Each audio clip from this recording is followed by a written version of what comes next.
Okay, do you want me to start, Emma? It's whirring around at the moment. Oh, well, tell me when you're ready. Yeah. Let me just get the Facebook page up.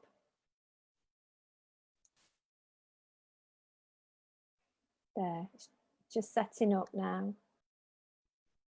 So parents aren't asking questions through the Zoom chat. You're doing that separately, are you? That's intriguing. It goes straight to Facebook, yeah. Oh, okay. That's interesting. So I'm just waiting for it to come on the screen. Glad it's you doing it, not me. I think we're live. I think this is my slow computer. Ah. So, hi everybody. I hope the weather is being kind to you and you're having a wonderful day today. We're delighted to have Chris Hoyle with us today, who is the sleep coordinator at Sleep Tight Trafford. And Chris has kindly agreed to come on today to talk about her role and how she supports families across Trafford. We know that getting enough sleep can be, for both children and parents, can be a real problem for so many families. We've had so many of you get in touch with us about this, and that difficulties can start all the way from birth through to adulthood. So we're delighted you're here, Chris, to share the information about Sleep Tight Trafford and your expertise. Can I ask if anybody who is joining us has any questions that you'd like Chris to talk about? Please just post them in the comments box, and we need any useful information such as your child's age and if your child has an additional need.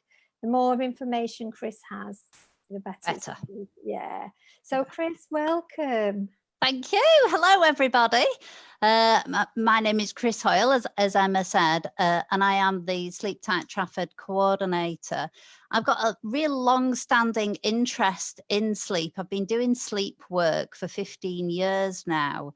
But my background is as a specialist speech and language therapist. So I've been working with children with a disability, additional needs, particularly autism, for over 30 years now, which makes me feel particularly ancient. But I actually trained as a sleep practitioner and then set up my original service, the Autism Sleep Clinic, over 15 years ago now. And I now have 3 different sleep services that I manage and run. And so Sleep Tight Trafford is one of our really, really exciting services. And it's one of the only services that is set up in partnership with the NHS. I'll tell you a little bit more about it in a few minutes. But really, we haven't got very long today, and I'm going to have to try and rein in my enthusiasm a little bit for sleep, because I could talk about it for hours and hours and hours. But what I'm hoping to do today is make you enthusiastic about sleep too, and give you some simple but important steps to think about that could help you and your child to get a good night's sleep, as long as the slide deck works. Here we go. So sleep is so vital to our health and well-being that Matthew Walker actually described sleep as a miracle cure, and said that if people only knew how vital it was for our health and well-being, that they'd actually pay a lot to get it. Yet sleep is free and available to us all, or most of us, if we know how to do it. In fact, sleep is so vital for our health and well-being that it is crucial for life itself, but sleep is still really overlooked by many professionals, and the impact that poor sleep has on our young people and the families is usually underrated. And sadly, many families are still being told that sleep problems are part and parcel of their child's difficulties. Yet sleep is as essential to life as food and water, and there are always ways that we can make it better. We might not always get it perfect, but we can always make a difference. The Sleep Tight Trafford service, you might be shocked to hear, but hopefully not, started in 2016 from a growing recognition of the importance of sleep and an awareness of the lack of services available to help families. So it was quite groundbreaking as a service. The service has a website with information about ways to help your child sleep, and copies of some of the leaflets that we've produced over the last few years are available on the website. The website also contains a list of the one-to-one sleep clinic dates and the phone number that you can self-refer. You can book yourself an appointment. You do not need to go through a consultant or a GP. It's a self-referral, and I was very, very adamant that that's the way that the service had to run, so parents can self-refer. Now, when you book an appointment, you might be shocked to hear that the appointments take an hour, even when we're doing it on the phone or Zoom consultations, which we're doing at the moment. And that's because every sleep plan we do is personalized for you and your child, because every child and every family is unique and is different. So that is really, really important. And it takes a good hour, often more than an hour, to actually work out the changes that we need to put in place for each individual child. And I'll show you the web page at the end of the presentation, so you can get the details of that. Now, the service also does offer a higher level of support for children who've previously been prescribed melatonin. Now, that level of support is accessed via the child's paediatrician or consultant, and that is a specialist level of service. And that's because one of the aims of the service was to actually help the child learn to sleep in a better way without the need for medication. So every parent that we work with will receive a personalised sleep plan for their child. And as I said, that is really, really important, because every child and every family is unique. So it's really vital that the sleep plan is tailored to meet their needs. Now, if I've learned anything in the last 15 years, I've learned that sleep is like a giant jigsaw puzzle. There are lots and lots of pieces to that puzzle, and each piece is a factor we need to identify. And if it's affecting the child's sleep, we need to find a way to address that factor. Often it's a combination of lots of little changes, like rearranging the pieces of the jigsaw puzzle, that give us the outcome that we want. So when we're producing a sleep plan for the child, we always ask a lot of questions about the child themselves, especially how they communicate, how they respond to change. And we look in detail at their evening routine, and especially how the child settles to sleep, to ensure we address all the factors that are affecting their sleep and account for them within the plan. So what I've thought to do today is to talk about some of the factors that are important to all of us. So hopefully you'll be able to apply some of this information to your own family situation. So this is a poster that I produced early on in the Sleep Tight Trafford service, talking about the successful steps to getting a good night's sleep. So we'll just start by skimming over how does sleep help. Sleep is really, really vital, as the Matthew Walker slide shows. It's really essential to our health and keeping us fit and healthy. Sleep is essential for our immune system. So when we're short of sleep, we're much more susceptible to illness. And you'll know yourself, if you've been ill or had an operation, that you want to sleep more. And that's because when we sleep, vital repair to the body is being done. Sleep's really vital for learning and development as well. When we sleep, the information we've learnt during the day is consolidated into long-term memory. So when we sleep, the brain is really, really active and really busy. And recent research, has found that the loss of just 1 hour sleep a night over a year in children is equivalent to the loss of 2 years of cognitive maturation and development. Basically, the difference between a level 7 and a level 5 at GCSE. So sleep is really vital for our learning and development. Sleep is also vital for our emotional health and well-being, with a recent escalation in sleep problems in teenagers coinciding with an escalation in mental health problems. And there's growing evidence that improving the child's sleep can significantly impact on all aspects of the child's development. So the first factor or piece of the jigsaw to consider is being active during the day. We know that the more active we are, the better we all sleep. For example, many parents that we work with can tell us, when we were back at school that is, that if the child had been swimming with school during the day, that they usually settled faster to sleep that night. But for some children and families, just engaging the child in activities in of themselves can be a challenge at the best of times, let alone in the current situation we find ourselves. So again, what works for one child may not work for another. For some children, it may be easy to engage them in going for a walk, playing in the garden, or on a trampoline. For others, it might be easy to engage them in things like cycling or even running. And for some young people, we can engage them in using fitness trackers to monitor their own fitness and well-being. But what is key, in fact, vital to us all, is a set morning routine and exposure to daylight in the morning, preferably after breakfast. This actually helps to anchor the sleep-wake cycle. So this could be as simple as going for a walk, taking the dog for a walk, or parking the car a block further away from the school or where you're dropping the child off.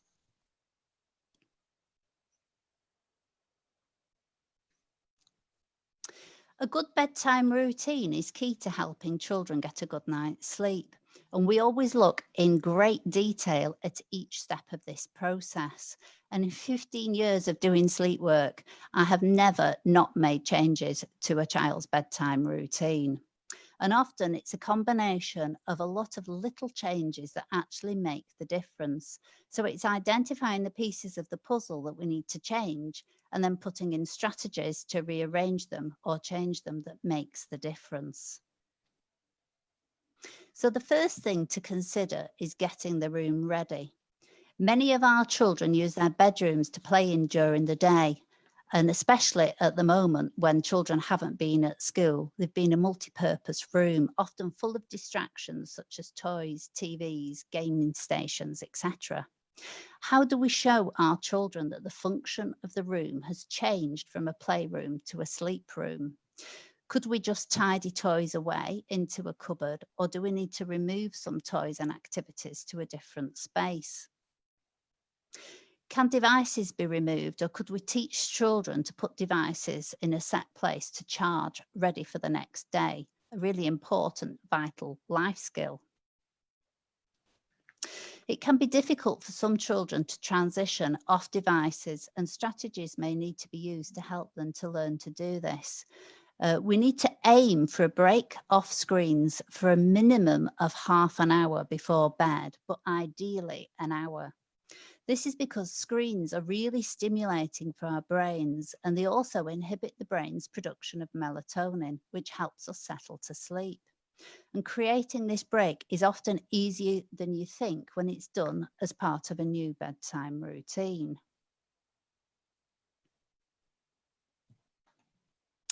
Having a healthy supper is a next consideration. Many of our children have limited diets and find it difficult to eat in other environments such as school. The opportunity to have a healthy supper before the child prepares for bed ensures that the child has had enough to eat or drink, giving peace of mind for the parent, but also crucially removing the need for food and drink as an excuse to get out of bed at a later stage. Supper can also act as an excellent transition between daytime activities and preparation for bed. So once the child's sorted the bedroom, they can come downstairs for supper, which creates a break from the bedroom environment. So supper's given in the right place, the kitchen or dining room if you have one, or the lounge, but certainly not the bedroom. For some children, supper can also be a special time to talk about the day and to plan for tomorrow, something which many children try to do once they get into bed, but we need to remove that to earlier in the evening, not when we're trying to settle them to sleep. Now, parents often ask what food is good to give at supper time, and some foods are better than others. Foods rich in tryptophan, which is an amino acid, are thought to help promote sleep. Good examples of this are things like milk, banana, cereals such as porridge, wholemeal toast, and oat-based biscuits are good options. After supper, then they can go upstairs to prepare for bed. So once the child's had the opportunity to have supper, then it's preparation for bed. Now, this usually involves taking off the day clothes, having a wash, shower, or bath. But if possible, encourage your child to have a bath rather than a shower. This is because a bath is more relaxing, whereas a shower is more invigorating and tends to wake us up. Brushing teeth and using the toilet or having a nappy change before putting on bedtime clothes. All of these events, which may seem trivial, are actually vital for helping the child to learn the routine and to anticipate what comes next, which is going to bed. But these steps need to be in the right place. For example, always change the child's nappy in the bathroom, not downstairs in the lounge. Always do it in the right sequence.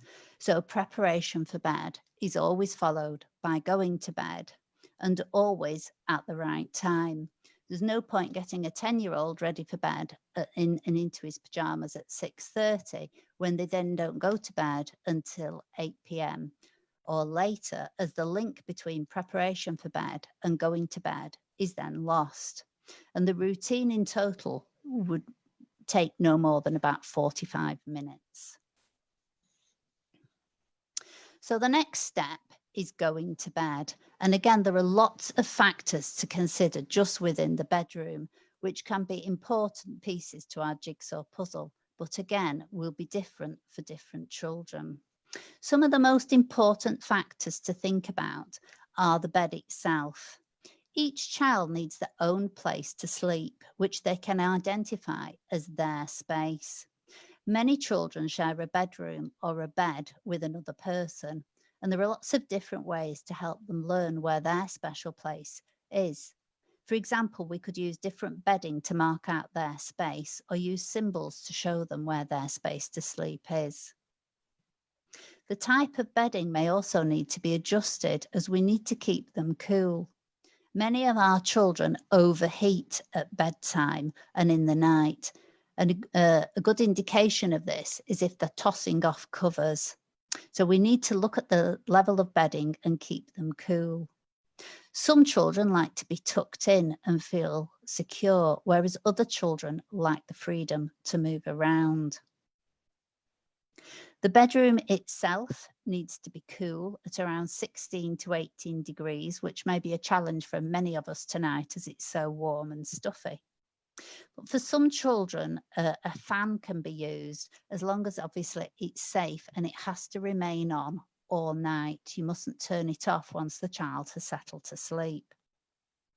This is really good for not only keeping them cool, but also produces white noise, which for some children is helpful in blocking out other background noises.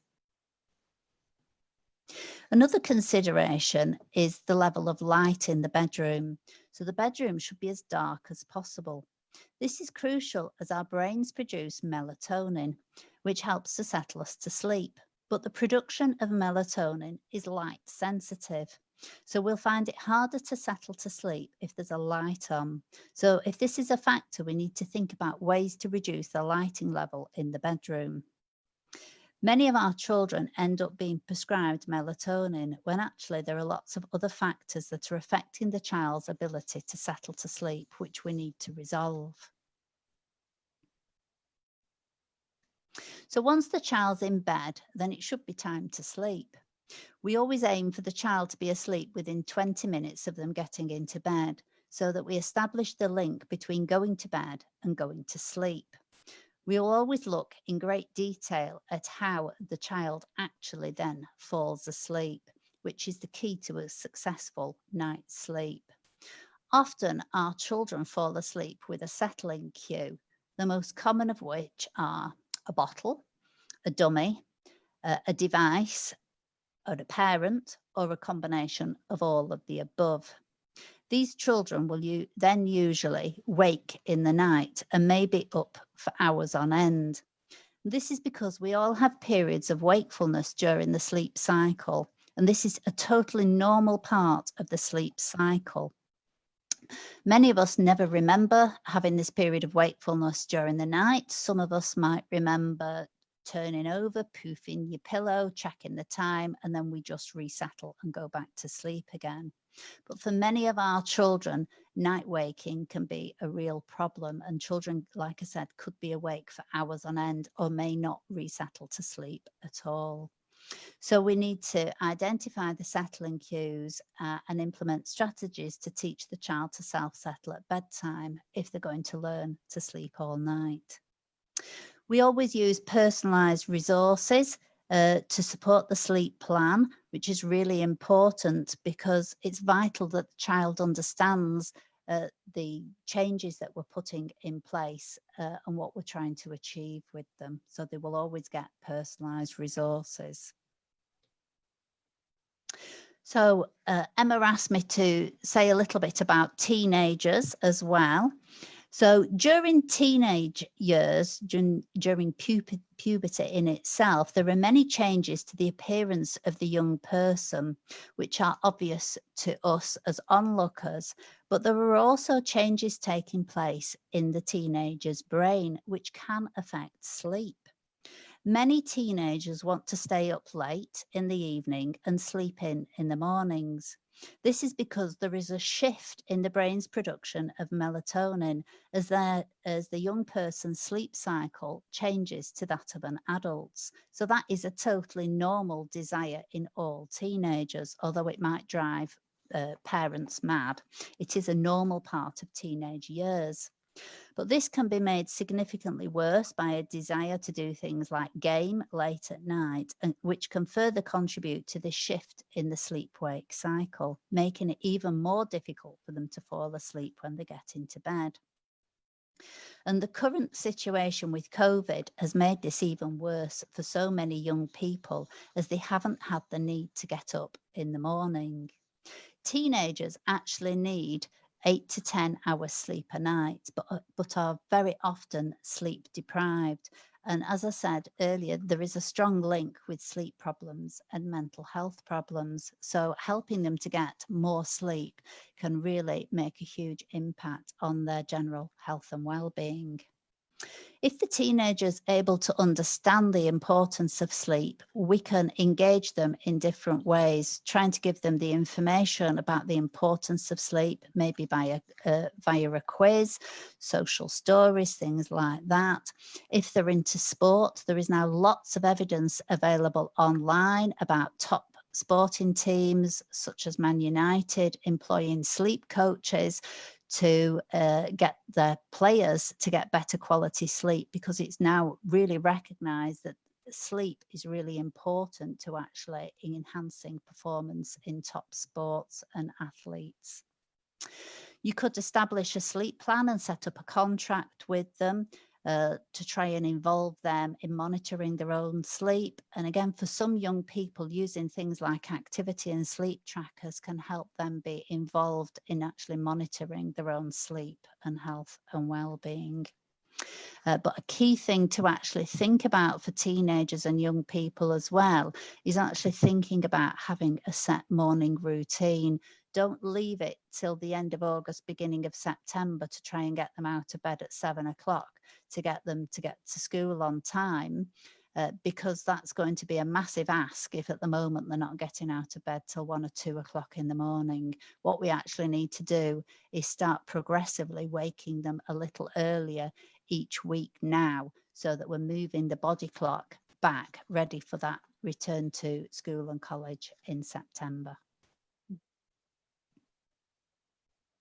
So many parents tell us that the sleep plans have an amazing effect on every aspect of the child's life and development, as this little quote from a parent shows. So a good place to start, if you're desperate to make a change to your child's sleep, is to sit down with a cuppa and a piece of paper and some pens and write down your child's usual routine in great detail, starting from about 4 o'clock, when they would usually be coming in from school is when we usually start, and see if any of these changes are necessary for your child.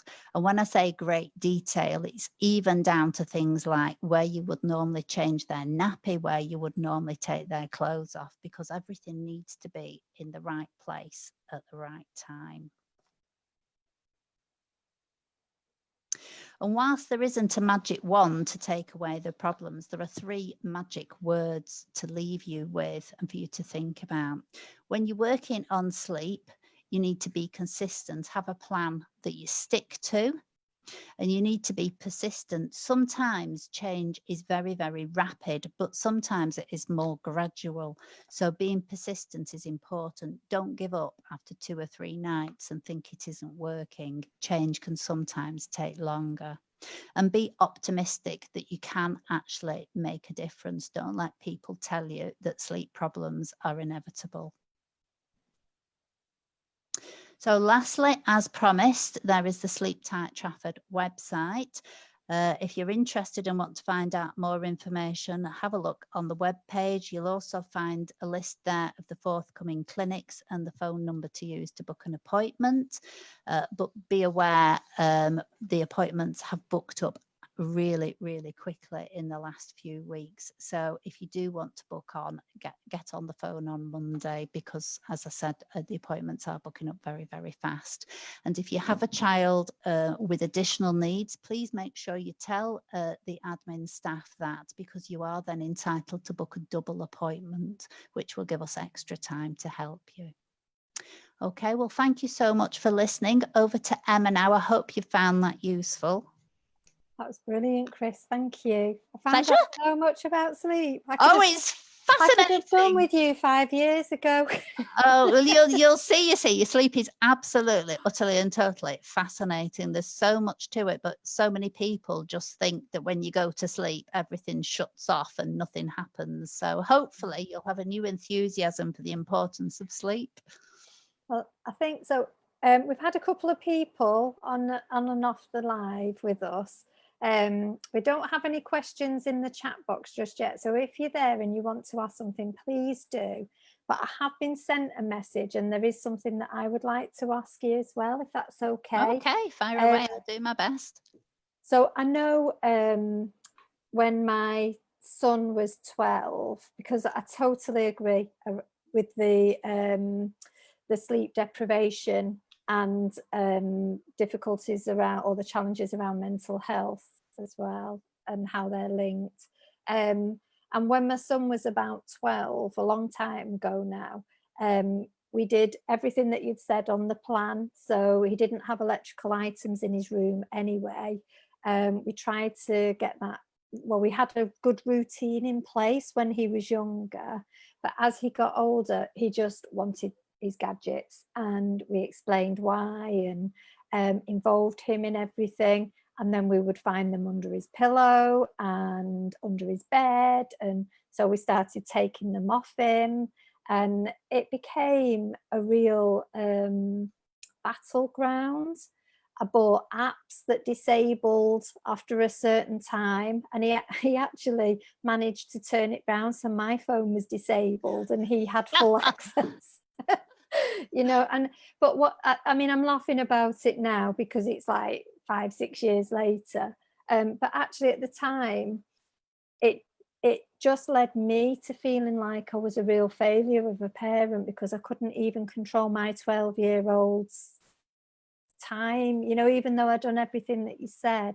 And apart from like taking them off him completely, which might seem like a good idea on the surface, but then underneath we know that we're trying to support our young people, we're guiding them to find good sleep routines. So actually by removing that and just taking away the problem, something else would come up perhaps.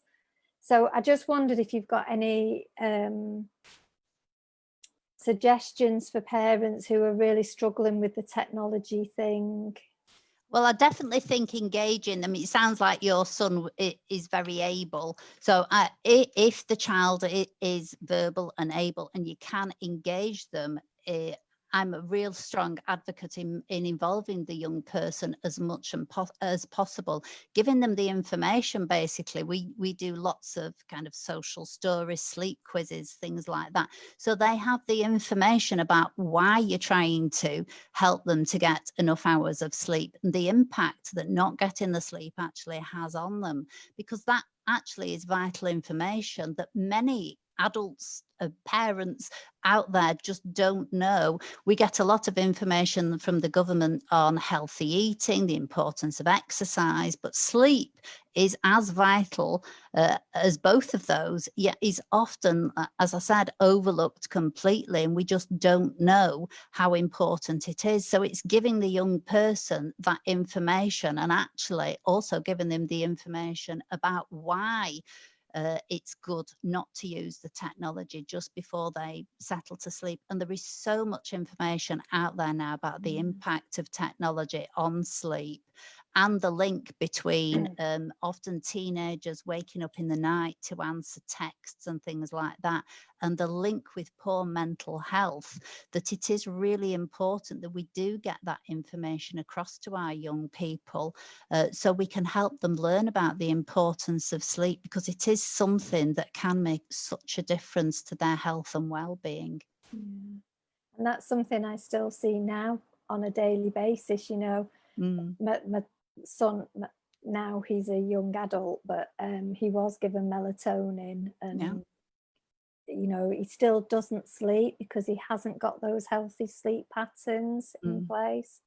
And when he has slept for a couple of nights, you know, you can really see the difference in his mood and his demeanor, whereas when, you know, so it's sleep deprivation is used as a form of torture, because we need sleep to stay healthy and to be emotionally well. So if we're not getting enough sleep, it does have a really devastating impact on our health and well-being. And often the parents that we're working with and supporting who have children with really extreme sleep problems may only be sleeping for 2 or 3 hours a night. You know, the parents are able to say how poorly they feel, how they can't concentrate, they might feel sick, they're really struggling to think straight.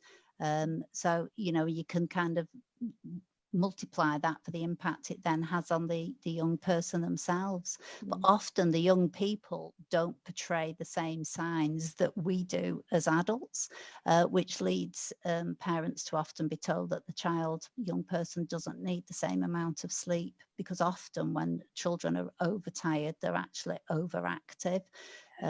So then, you know, parents are often told, well, actually, you know, your child's bouncing around, they don't need sleep.